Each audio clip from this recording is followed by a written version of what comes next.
তারা বিভিন্ন রকম কথা বলছেন,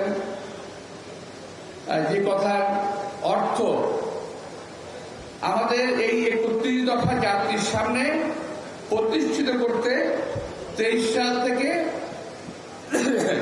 ২৩শে জুলাই থেকে আজকে ১৩ জুলাই থেকে আজ কত, আজকে বোধহয় আবার মার্চ,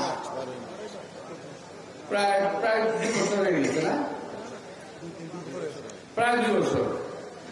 ২ বছরে আমরা এটা প্রতিষ্ঠিত করতে পেরেছি বলে আমি বিশ্বাস করি। আপনারা সংস্কার বাস্তবায়ন করবেন এটা আমি বুঝি না, তো আমি এটা বুঝি সংস্কারের পাশাপাশি নির্বাচনটা যদি দিয়ে দেন, যতটুকু সংস্কার আপনারা পারেন করেন, বাকিরা নির্বাচনের পরে নির্বাচিত সরকার যেই আসুক সেই করবে। অনেকের ভিতরে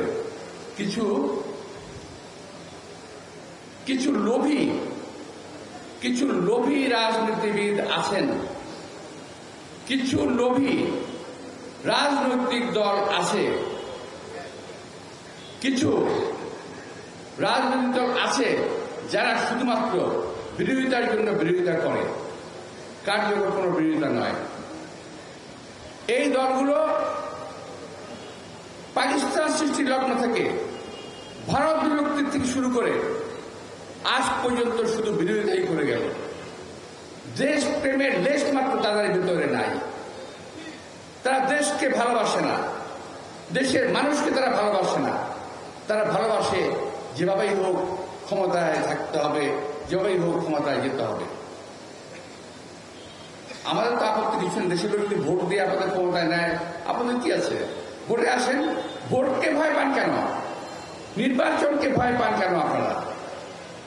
এইটা না হলে নির্বাচন করা যাবে না, ওইটা না হলে নির্বাচন করা যাবে না।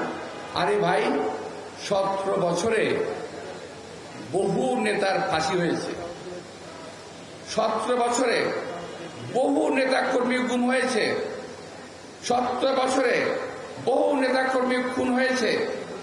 এই 17 বছরে এই মঞ্চে যারা আছেন মা বোন সহ সকলেই কম বেশি বহু লোক জেল খেটেছেন। কথা বলছিলেন বিএনপি স্থায়ী কমিটির সদস্য মির্জা আব্বাস। আমরা সরাসরি সেখানে ছিলাম।